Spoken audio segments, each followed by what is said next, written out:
এক চাষি, নাম ছিল হরিদাস। সে ছিল খুবই সৎ আর পরিশ্রমী মানুষ।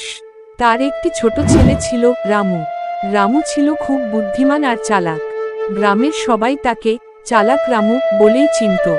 একদিন হরিদাস খুব চিন্তায় পড়ল। তার জমিতে ফসল ভালো হচ্ছিল না।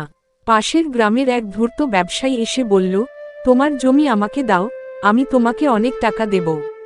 হরিদাস ভাবল, টাকার দরকার আছে, তাই জমি দিয়ে দেবে। কিন্তু রামু বুঝতে পারল লোকটা ভালো নয়। রামু বাবাকে বলল, বাবা, একটু সময় দাও, আমি একটা উপায় বের করব। হরিদাস ছেলের কথায় ভরসা করে ব্যবসায়ীকে বলল, আগামীকাল এসো। পরের দিন ব্যবসায়ী এল। রামু তখন একটা অদ্ভুত পরিকল্পনা করল। সে জমির চারদিকে কিছু লাঠি গেড়ে দিল আর বলল, এই জমিতে বিশেষ ধন লুকানো আছে, কিন্তু তা শুধু বুদ্ধিমান মানুষই খুঁজে পাবে। ব্যবসায়ী খুব লোভী ছিল। সে ভাবল, যদি ধন পায় তাহলে অনেক লাভ হবে।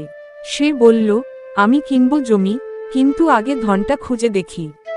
রামু বলল, ঠিক আছে, কিন্তু নিয়ম আছে, ধন খুঁজতে হলে পুরো জমি খুঁড়তে হবে। লোভে পড়ে ব্যবসায়ী পুরো জমি খুঁড়তে শুরু করল। কয়েকদিন ধরে সে আর তার লোকেরা খুঁড়েই চলল, কিন্তু কোথাও কোনো ধন পেল না। শেষে ক্লান্ত হয়ে সে চলে গেল। রামু তখন বাবাকে বলল, এখন এই জমিতে বীজ বপন করো। জমি তো আগেই ভালোভাবে খোঁড়া হয়ে গিয়েছিল, তাই ফসল খুব ভালো হলো। হরিদাস খুশি হয়ে বলল, তুই সত্যিই খুব চালাক। গ্রামের সবাই রামুর বুদ্ধির প্রশংসা করল। এই গল্প থেকে শিক্ষা, বুদ্ধি আর ধৈর্য থাকলে কঠিন সমস্যারও সহজ সমাধান করা যায়।